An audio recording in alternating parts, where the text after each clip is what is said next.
Darfur and to the camp of Al-Mashok, where you and Co-Chairman Rice and other ambassadors talked to the IDPs. We also did, and we found out that their rations has been halved. They used to be given 1 bag of rice and 1 pound of sugar and 1 bar of soap for a family of 4 for a whole month.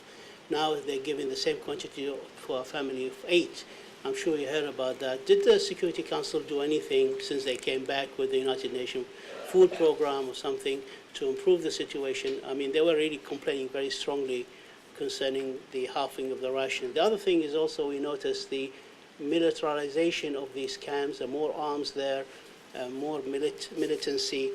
Do you think the UNAMID mandate is strong enough to deal with the security situation in these camps, since the situation has been worsening every time I go and visit? Well, on the Sudan, the Darfur rations issue, I mean, we did raise it. We raised it immediately with the country team and with UNAMID, and whilst we were still in Sudan. And they explained that this was part of a transitional process in that particular camp that we had visited, and it wasn't a standard practice that rations were being reduced in any way. So that is the situation that we were told on the ground. That they did complain, and they complained, and I heard some of them complain also when I was talking to them too. But as I say, we took it up directly with the agencies and with UNAMID at the time, and they said that that was a transitional phase. There was no question of the rations being cut, as it were, by the international community or the agencies to the people in any sustainable way. In terms of the... Does that mean it's going to be restored in a week or 2 or a month? What does it mean, transitional? I assume it means it's been restored already. That's what I mean, because this, as I say, we raised that at the time, and it was only a question of days. It wasn't a question of weeks or months.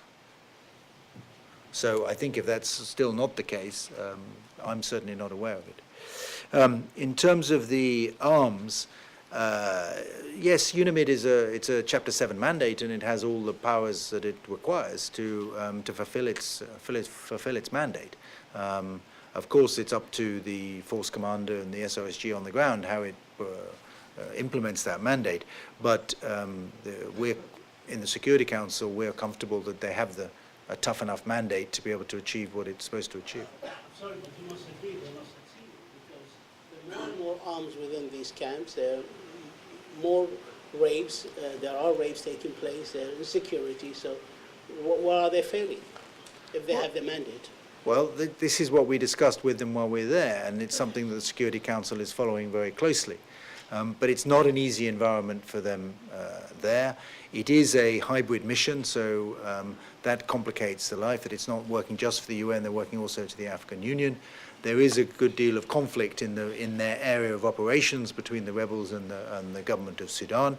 They haven't got access to all the parts of Darfur that they would like. So it is a difficult environment, but certainly we, and speaking in my national capacity here, we are encouraging them to take full use of the robust Chapter 7 mandate that they have. Bill. Thank you, Ambassador. Just a handful of things here. I'd heard that there was a possibility that the Secretary Council might meet with Mr. Belmar. I take it that's not going to be happening. It's not on the list, so no. Okay. No. Secondly, is the piracy authorization just a mere extension, authorized for another time, or is there any tweaking of the mandate considered? I would anticipate it to be a relatively straightforward rollover, because I think the big time will come when Jack Lang reports back in terms of his recommendations. I'm sorry, finally, also non-proliferation is in the footnotes. What is the idea there in terms of actually perhaps turning that into something that on the agenda, or more firmly? Well, non-proliferation would give an opportunity, obviously, if there was some readout to the Security Council from the talks on Iran, but it's there also for against the risk of activity on the DPRK side. I think on the second, it is a relatively straightforward rollover of the mandate. On the first, I mean, that's not really an issue for the President of the Security Council, but I mean, obviously, the oil sharing is a key element of the outstanding CPA issues. And Thabo Mbeki is trying to put these together into a package, and demarcation of the border, Abeyi, oil sharing, citizenship, all these are elements in there, and no doubt that will be one of the issues taken into account. But it's not something that, as President of the Security Council, we're looking at directly at the moment. Because, of course. Can this complicate that? Well, let's see what happens in the talks. I mean, it will be discussed in the talks. George, you had a question. Thank you. Apart, Mr. President, from your 1701 consultations on Thursday, the 18th, has there been any effort in the council to get updated or remain seized of the current situation in Lebanon in view of persistent rumors that if Mr. Belmar comes down with indictments of any Hezbollah officials, they're going to attempt to stage a coup d'etat in Beirut immediately thereafter?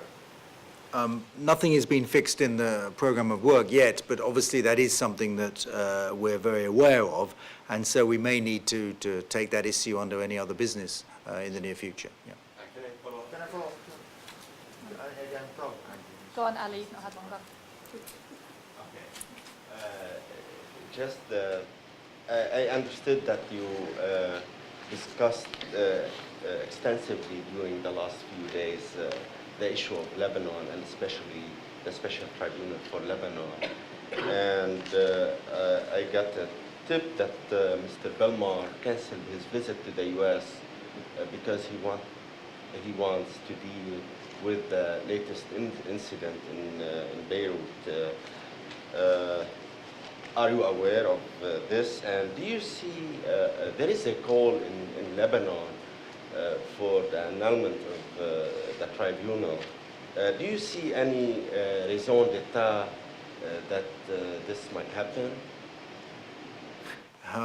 On the first, I hadn't heard about Mr. Belmar's travel plans. It's true that there have been some consultations on a bilateral basis about the situation in Lebanon and when and whether it should come to the Security Council. In terms of the STL, the Special Tribunal for Lebanon, it was set up at the request of the government of Lebanon and has been endorsed by the Security Council, and we fully support its work. And there hasn't been any suggestion that I've seen that anything else should happen except that it should continue with its work. I'm suggesting that if the Lebanese government asked you, the Security Council, to reverse this resolution, that you're going to discuss this issue. Well, that's a hypothetical question, and I'm not going to answer that. Yeah, Benny. Would it be possible for the Security Council? Friday for... I'm sorry, go on. Sorry. Would it be possible for the Security Council to stop the STL, or is that, it's once the horse is out of the gate, that's the end of it? Well, my understanding is that the Security Council established the STL, so in theory, of course, it could disestablish it. I mean, it is different in a sense from the ICC in that respect. But as I say, it's entirely hypothetical, and I've seen no suggestion that the government of Lebanon is anything but keen to support it. Khalid, do you want to get in, and then Benny? Go on. We've heard reports that you are going to meet on Friday under other matters on the issue of Lebanon. I can't confirm those. No. But surely you need the cooperation of the Lebanese government to carry on. And if that cooperation is not forthcoming for whatever reason from the government of Lebanon, whether they decide to or they can't, the court can function. I have no reason to think that the Lebanese government is changing its policy on the STL. Benny. There have been any public statements in Cairo, Ramallah, and elsewhere about the possibility of referring to the UN in any capacity, and possibly also to the Security Council, the issue of recognizing a Palestinian state within the 1967 borders. Has any of that reached you so far as President of the Security Council? And if it does, what is further standing? No, it hasn't reached. Anybody, do you sense that it might come up at the Security Council in a month or perhaps next month? We're not anticipating that, no. Okay, last few questions. Ambassador, can you tell us what's this mission to East Timor that's departing on the 25th? What's this for? There is a mini mission of the Security Council going to Timor-Leste, led by Japan, on the 25th and coming back on the 1st of December. Yes, but it won't be all members of the Security Council. So it's a number of Security Council members will be going on a mission led by Japan. Why? Well, because there hasn't been a visit to Timor-Leste for a while, and it is felt by the Japanese that it would be a good time for the Security Council to go and see the situation on the ground.